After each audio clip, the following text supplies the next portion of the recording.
Hi, everyone, and welcome to episode 18 of the Tick Boot Camp podcast. The title of today's interview is Tailor Made Remission Protocol, an interview with Taylor Scott. My name is Richard Johannesson. And I'm Matt Sabatello. Today's podcast guest is Taylor Scott, an Illinois transplant residing in San Diego, California. Ms. Scott was living a full life that included a marriage, graduate school, a full-time job, and weekends filled with volunteer service. A people pleaser by nature, Ms. Scott had a busy social life. In 2017, Ms. Scott began to grow increasingly ill. She began feeling the symptoms of colds and tingling to her hands and feet, which graduated to lengthy periods of flu symptoms, fatigue, and anxiety. Finally, her symptoms grew to include canker sores, hair loss, sensitivity to light, tinnitus, and full-body paralysis. Ms. Scott visited with scores of doctors and submitted to a full range of tests that resulted in several false diagnoses, including chronic strep and the beginning stages of multiple sclerosis. Ms. Scott knew in her gut that she needed to find a doctor that could properly diagnose her illness. Finally, she followed the advice of a friend in Illinois that had been suffering from Lyme disease, and under the guidance of a naturopathic doctor, took several hygienic blood tests and was diagnosed with several tick diseases, including Lyme disease. Ms. Scott decided to forego traditional antibiotic therapies and pursued an immune-enhancing protocol that included a clean diet that removed all gluten, bread, and sugars. She also utilized the blends of 5 traditional Chinese herbs. She enhanced the treatment protocol by utilizing infrared saunas and natural products. Ms. Scott has regained approximately 85% of a pre-tick disease life and is working full-time at her dream job. Taylor, can you please describe what your life was like before you got sick? Yeah, absolutely. So I grew up in Southern Illinois, and, my grandparents lived right next door. They were farmers, and so I was always out in the woods, always being very active. I had a pretty normal childhood, up through high school, and then more into college. I had a really good undergraduate kind of college experience, probably partied way too hard, like most, but for the most part, my entire life before Lyme disease was fairly, standard. And I think the end of, my undergraduate degree in college, I really started to focus on, my health and exercise and taking care of myself, or what I thought at that time was taking care of myself, And so I got really into fitness and everything like that. And then right after that, I started my master's degree in human resource management. I had moved with my ex-husband to Virginia, and from there I really started to, throw myself into working all the time, really threw myself into my academics. I volunteered on the weekends, and I was a really busybody. And one of the things before Lyme disease was also my perspective that has changed completely. And, I think before I was really worried about, materialistic things and looking a certain way and doing certain things, trying to uphold an image to say. And so what all of this really was just, being very stressed all the time, a workaholic, and, but yeah, still focusing on fitness and things in the grander scheme that didn't necessarily matter so much. But yeah, I would say, my entire life was pretty standard for, what we all kind of go through. Yeah. So Taylor, your life before getting sick was a typical life, very similar to mostly everybody else out there. You went to school, you were having a social life, you had friends, you exercised, and then all of a sudden you started to feel sick. Can you describe that transition?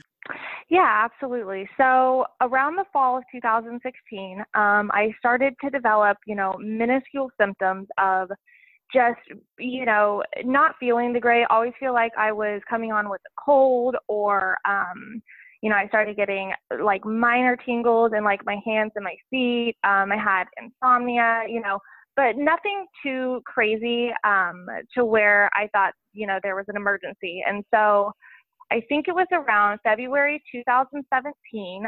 One night I had got back from the zoo, and I just felt bad. And that whole night I had flu-like symptoms, just standard flu-like symptoms. And I woke up the next day and I didn't feel better. But it wasn't like a normal flu. Like I could tell my body wasn't fighting whatever this was off.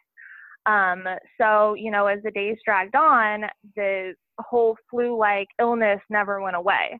Probably 5 days after that initial night, I woke up one morning and I'm trying to get ready for church, and the whole right side of my body just goes completely numb and weak. I lost vision in my right eye, and I was just dizzy. And of course, at that time, I'm panicking, thinking, oh my gosh, am I having a stroke? Like, what is happening? So, I still tried to go volunteer and be the workaholic that I am. And I ended up having to go to the ER. When I went to the ER, they ran all these blood tests and everything came back fine. So they had originally diagnosed me with severe anxiety. And so I left, just not feeling good at all, but wondering, okay, like I know I'm stressed, but, I didn't think that was the cause. And so probably 2 weeks after that, my symptoms did not get better. And so I went and saw a primary care physician in Virginia, and she ran some more tests. One of the tests that she actually ran was a standard CDC Lyme disease test. And before I got that done, I had to sign a waiver that said just because or if, this test comes back negative doesn't mean you don't have Lyme disease. Basically, I would like to say it was stating that the test can be inaccurate. And so I got tested for Lyme disease and it came back negative the first time. And so, but my other blood test came back high in antibodies towards the Epstein-Barr virus. So from that primary care physician, I was diagnosed with mono. And, she said, oh, your symptoms will go away in about 2 weeks.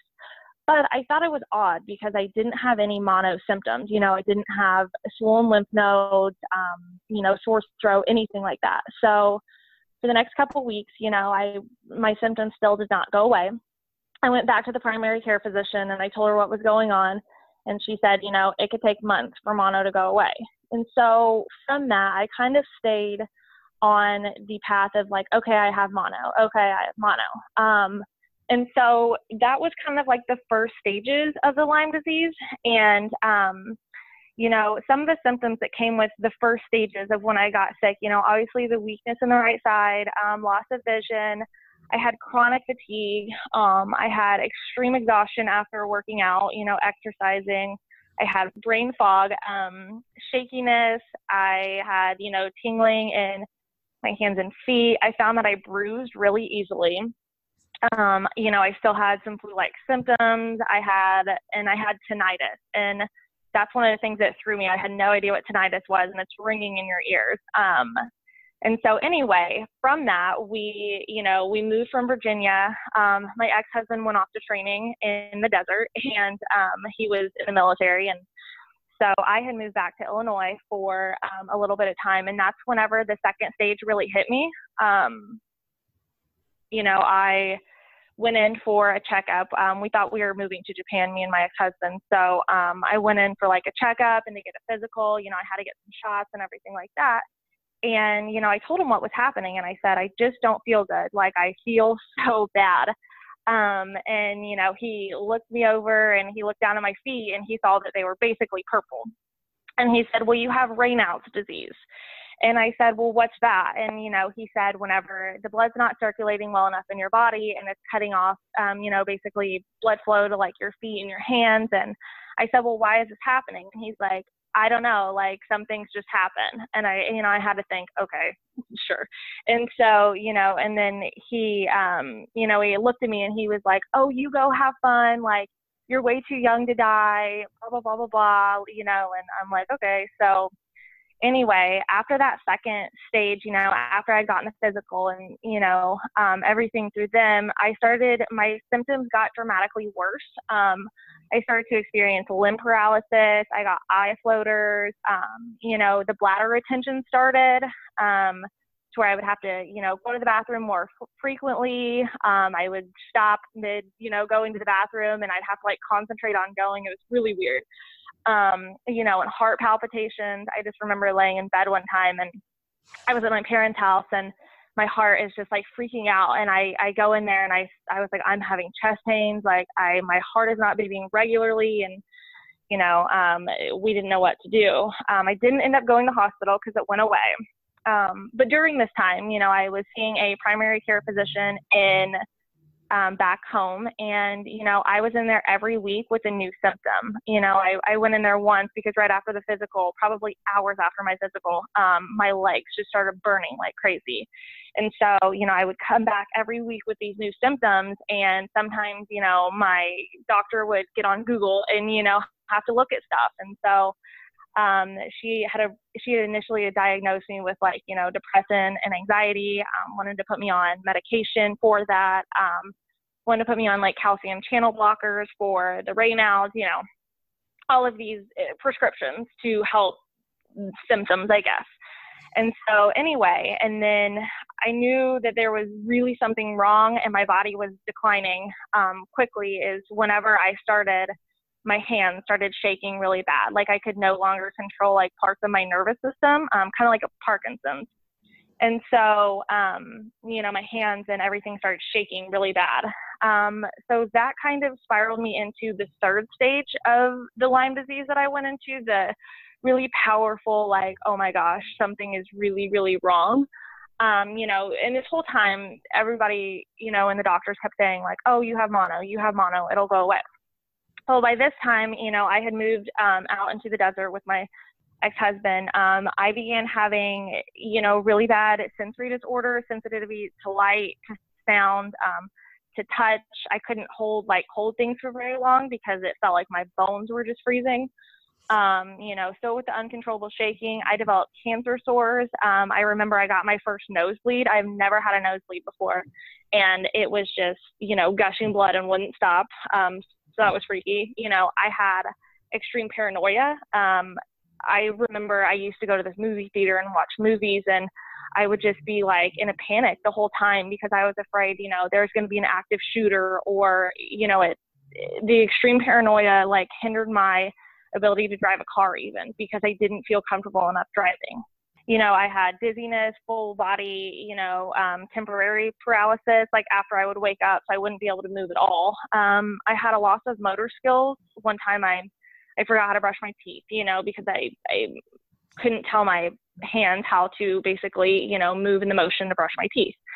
I had busted blood vessels in my feet, severe ADHD, and then I was starting to lose my hair as well. Yeah, and this whole time, I'm still seeing doctors, going to the ER, and I had also been diagnosed with chronic strep throat because I had, these sores in the back of my mouth, and I could hardly swallow most times, and nobody could figure out what was wrong, so they diagnosed it with strep throat. But yeah, so that was, for about 6 months, that was my Lyme progression, and it happened so quickly, I thought, as in comparison to other stories that I've heard.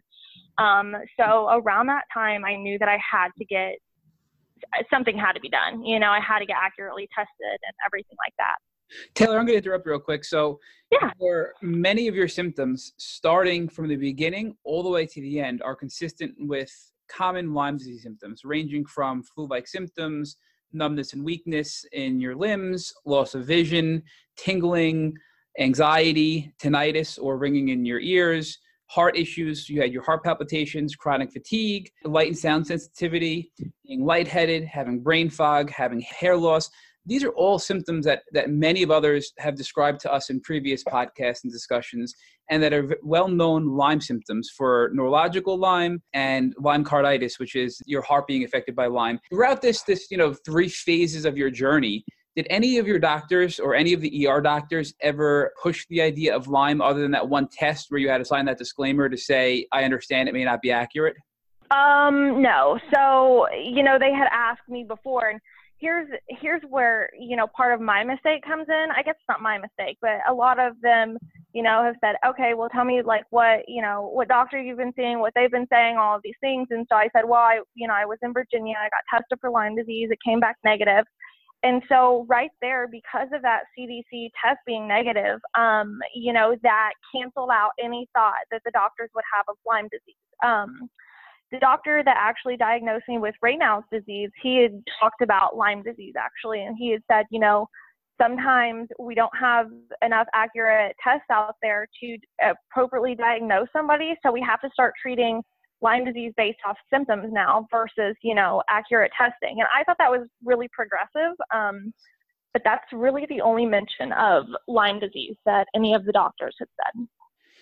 So this took you about a 1-year journey to go through these 3 phases that you outlined from the time you were 23 to about 24. And then when you were 24, you got your Lyme diagnosis. Can you talk to us a little bit about that?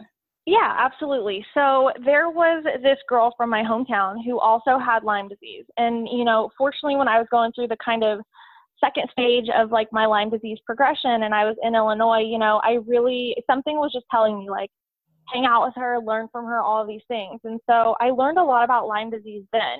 And what made me go get accurately tested is I had just gotten groceries and I was trying to put them away in the fridge, and I just sat down on the floor and I cried because I didn't even have enough strength to put away my groceries anymore. And so, she had repeatedly told me like, okay, there's a place to get accurately tested. You should go do this, blah, blah, blah, blah, blah. And I put it off because I wanted to believe what all of the doctors were telling me. And so eventually when I was at my worst, I went and got tested for Lyme disease, and that took about a month to get tested. And so I had to write down all of my symptoms, and everything like that. So the Lyme test that I got done was actually IGeneX, and it's really in depth. And it had come back that, I had not only Lyme disease, but I had also had 3 other co-infections, and then the Epstein-Barr virus, of course. How many doctors did you see, Taylor, before you got your Lyme diagnosis? Roughly 8. And you mentioned some other diagnoses that you received before Lyme that were not correct. Fibromyalgia, rheumatoid arthritis, anxiety, depression, chronic strep throat. And throughout all of these doctors, did you really believe that that's what you had? Or were you just sort of in the back of your head thinking, I don't really see how this fits, but I'm just going to put my trust in the doctor? Well, for them, I was torn because obviously, you listen to doctors and they go through, all these years of medical school, and you want to put all of your trust in them. So a part of me was like, no, Taylor, like, you are crazy. Like, like they're trying to tell me that I am. And then the other part of me is like, whoa, like, I know my body, and I'm not, And so it was hard to accept, what they were telling me. I had a doctor tell me, well, it sounds like you have the beginning stages of MS, and I got diagnosed with hyperthyroidism too. But anyway, they're like, we think, you have all of these things. And so my next step actually before going to get accurately tested was going to a rheumatologist for all of my problems. And so I just stopped and I thought, if I go to a rheumatologist and, they diagnose me with all of these autoimmune diseases, like, I'm not living my life like that. Like, I'm not doing that, and I said, I've got to figure out what is actually wrong with me. So I was torn, It's an emotional struggle because on one hand, you want to believe them and try to get better. But on the other hand, you question what they're saying because there's something deeper going on. Taylor, once you got this diagnosis and you had the positive IGeneX blood test for both Lyme and the 3 other tick diseases, what was your course of action to treat and heal from the Lyme? So the day that I got my test results back, it was really it was the day that changed my life. I kind of suspected, I had Lyme disease because of the amount of research I had done before that. But I told myself, I said, I will never be this sick again. And I actually remember, being in like my 3rd stage of Lyme, and I was walking and I was pleading with God. I said, if you give me one more chance at health, like, I will never, what I mean? I will take advantage of it. Like, if you just give me one more chance to be well again, one more chance to be normal. And so like, once I got that accurate diagnosis and I said, this is enough. Like, I am done being sick. And so one of the very first things that I did, and I see like a lot of Lyme patients have, positive outcomes of this, is I changed my diet completely. I went to a anti-inflammatory diet, which consisted of no gluten, no dairy, no corn, no tomatoes, no soy, no eggs, and no sugar. It was really about cutting out the inflammation and, helping my gut heal. Because your gut is where your immune system is held. So that was my very first step. I also switched to like grass-fed beef, free-range chicken, non-GMO foods, organic foods, and filtered water. So I use like the zero water filter, which is like takes out 99% of, everything. So yeah. And then along with the diet, one of the very first steps before I could even get to a Lyme doctor, was removing toxins. So, looking at the cleaning supplies, looking at my makeup, getting a shower filter, just everything that surrounded me that was toxic, from the air that I breathed to, the stuff that I put on my skin, getting all natural, everything. That was kind of the first step. After that, I was able to go see my Lyme doctor, who is actually a naturopathic doctor, in San Diego. And, we sat down, we went over my entire medical history, and we had talked, about treatment plans. And for me, I at the time was so disgusted with how I was treated previously, that I didn't want to do anything with pharmaceuticals. I was done. And so I took the completely holistic approach to, or the naturopathic approach to Lyme disease treatment, which started off with, knowing your body. So knowing everything that was wrong with my body. So I knew that I had, Lyme disease and all of these bacteria inside of me, but that was only one area. I also got tested for heavy metals, which that's a little uncommon thing to hear. Of course you've heard of like lead poisoning and all of that. But I had to get tested for heavy metals. And, what they found is I was really high in lead, mercury, cadmium, tungsten, and antimony, and I was in the red, and it was like screaming at me like, oh my gosh, you've got a heavy metal overload. So one of the very first things that we did for my Lyme disease treatment was detox. It was getting these heavy metals out. It was getting on a really strict diet. It was using infrared saunas. It was using binders such as activated charcoal, detox baths, anything to get the toxins out and start reversing the damage that was done. We then added in, a few herbs here and there to test, what strand of bacteria was the strongest, resisting to what herbs and stuff like that. In the end, what helped put my Lyme disease in remission was a mix of 5 Chinese herbs that I took for about 2 to 3 months. And through that, I also took part in yoga. So I was such a huge fitness fanatic, but I started doing yoga and everything like that. So initially, that is what had put my Lyme disease in remission the first time, was really just, getting the bad out and putting the good in. So Taylor, you totally went the holistic approach at that point and never used any antibiotics during your treatment. Is that correct? Yes. And looking back, is that something that you still support, or is that something that you would have changed if you know what you know now today? I think that everybody's body is different. I chose not to do antibiotics for, personal reasons. I had also watched other people with Lyme disease go through antibiotic treatment with no avail, and I see people that, may be suffering because of it. But I just chose not to do that for a personal choice. I thought, I've done enough harm to my body over the years, and this is why it's not working. It's like, I need it to give my body, I need to be kind to it. So I chose not to do the antibiotics.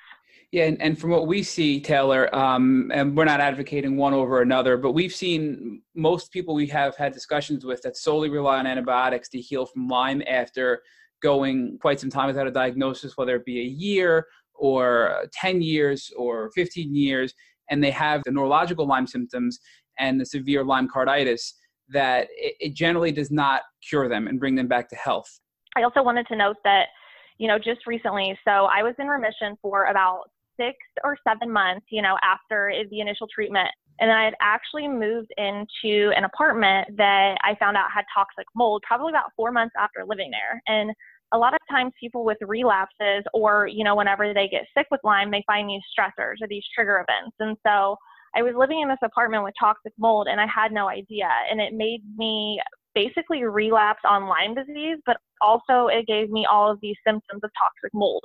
And I think that that's another thing, people should be aware of is like, is your environment clean? Without a clean environment, you won't be able to heal properly.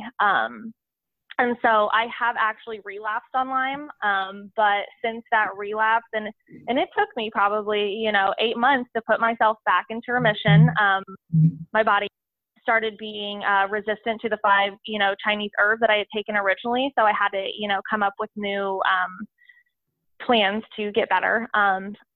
And I think it's important to note that generally after you're treated for Lyme disease, we believe at least, and I think, further research and the future will tell us that the Lyme bacteria never really fully gets eradicated or removed from your body. So we're still super sensitive to things like mold and other things like that than we were before. So we have to do our best to keep ourselves in a clean environment, live a healthy life, eat a healthy diet, take the appropriate supplements, and just remember that we got to keep our stress down because we can have a relapse, and then it's going to be a struggle to recover from that, and not to get upset if we do have a relapse because we will rebound, and to have a positive mindset throughout this healing journey.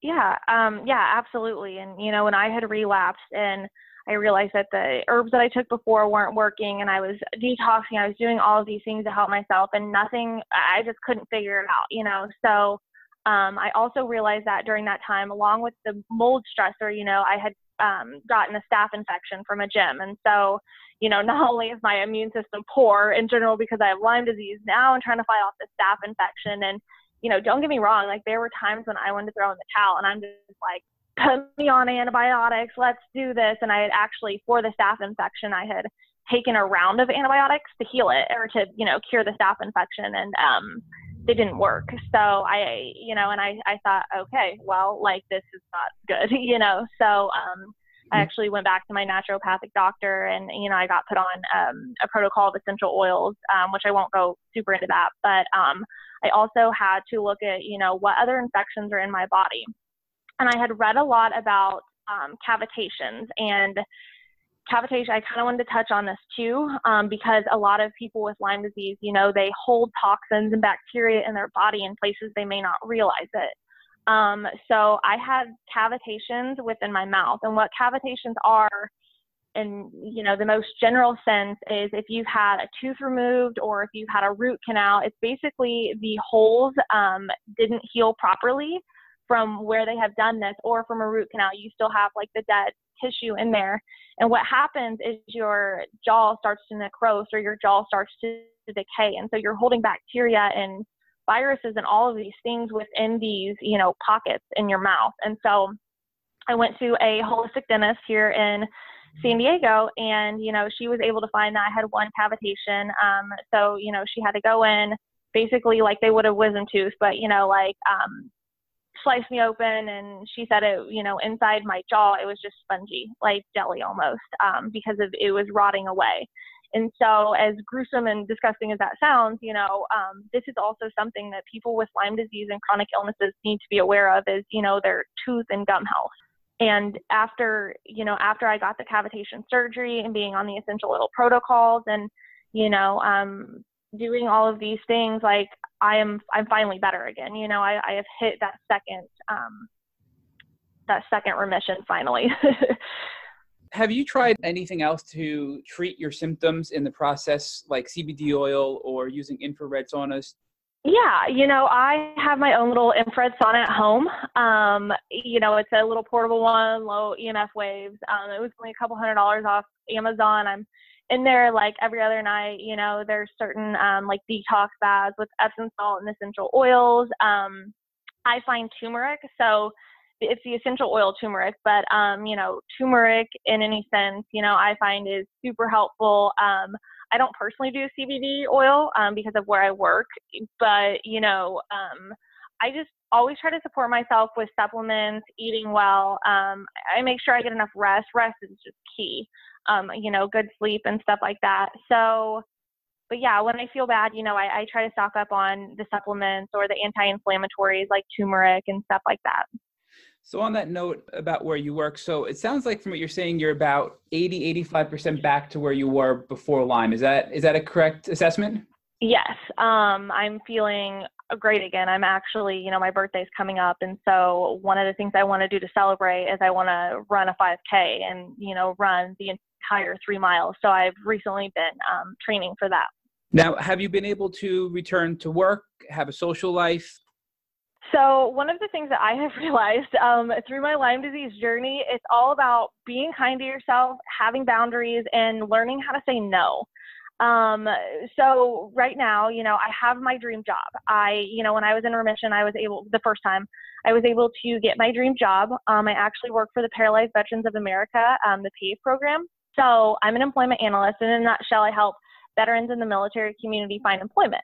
During my first bout of remission, I was able to, land my dream job. The hours are great. I found a job that really works with me, and it's flexible and it pays well and everything like that. And I love it. I couldn't be happier. As far as the social life and stuff goes, before, and especially when I was in college, I was just out every night, partying, the center of attention, just going crazy. And, I'm a people pleaser. So if somebody invites me to do something, I'm like, yep, absolutely, and so it really all had to come to an end. And, the people that you surround yourself with, your social group, they have to understand that too, that, you're going to have to say no, and you have to put yourself first. Taylor, what advice would you give to others who are currently in the throes of Lyme disease? What I like to tell people is that you've got to listen to your body. You've got to be kind to it. You've got to give your body the best environment possible. So like I said, get out the toxins, put in the good, and get a right state of mind. And obviously, it's hard whenever you're that sick because, like you probably know, it's the brain fog, it's the ADD, it's, all of these things hitting you at once. And, you're in this fog. And I explain, my time with Lyme disease. I was on autopilot. I saw everything that was happening. I was laughing. I was carrying on with people. I was doing all these things. And I was just cruising on autopilot. I had no control of my life, and so, I would tell people, listen to your body, question what question what you hear, stay off social media for the most part. I struggle with that, and I read stuff and it makes me mad, but, heal your mind too. Mental health is so important, and put yourself first. I also want to add, and we've kind of spoken about this before, the podcast started about, how essential it is for, people with Lyme disease to have good support systems. And I kind of wanted to touch base on that. I have had a really up and down experience with support systems. And from first being diagnosed with mono or misdiagnosed with mononucleosis, and the whole 6 months when I was struggling with my health, I couldn't believe how many people brushed it off or, told me there's nothing wrong with you, or laughed at me. And this is coming from doctors. This is coming from my family. This is coming from, those, my friends and my peers and those closest to me. Is everybody would kind of just brush it off because I would, I have all these things wrong with me, and they'll be like, well, what'd the doctor say? And I'm like, well, the doctor's saying this. And then it was, I was labeled as you don't know what you're talking about, blah, blah, blah, blah, blah. So that's huge. If somebody is going through, health struggle like that, you listen to them, and, offer comfort, because a lot of times it takes you to figure out what is actually wrong. You have to be your own advocate.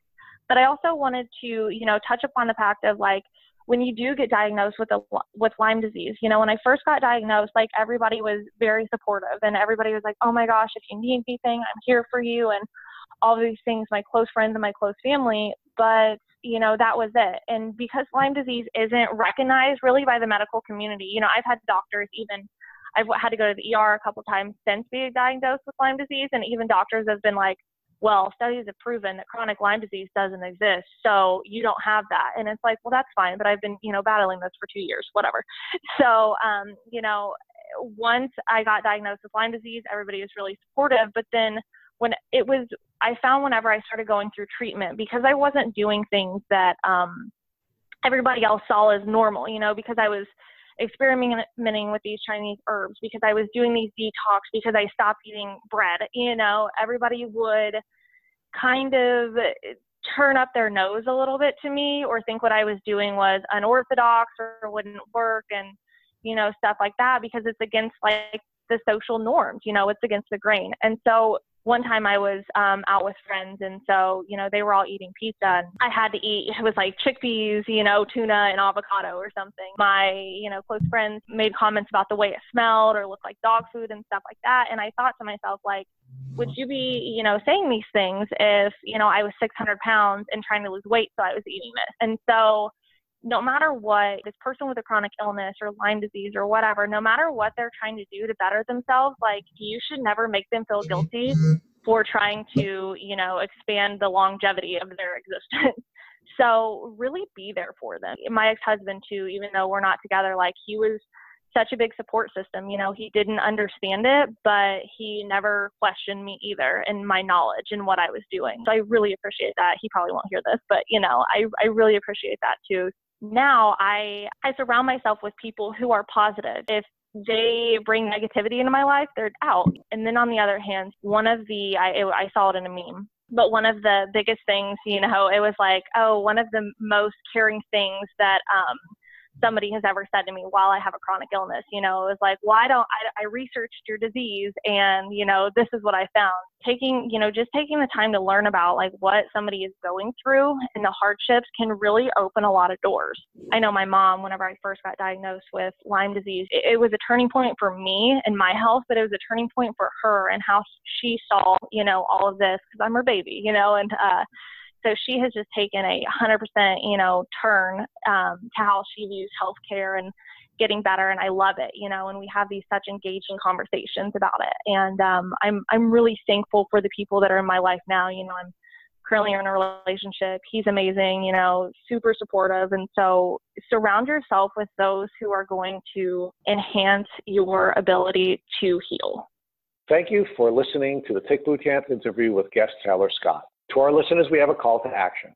First, if you would like to learn more about Tailor Scott and her tick disease journey, please visit her Instagram at RichardsTailor34 or her Facebook page at Tailor Jade, facebook.com/Tailor.Richards.33671.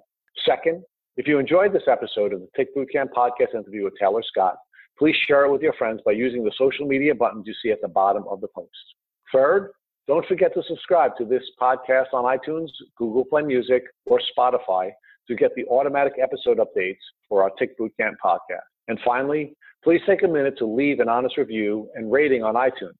This is a new effort on our part, and we would really appreciate you helping us to develop the show you'd like to listen to. We make it a point to read every single one of the reviews we get. Thank you for listening.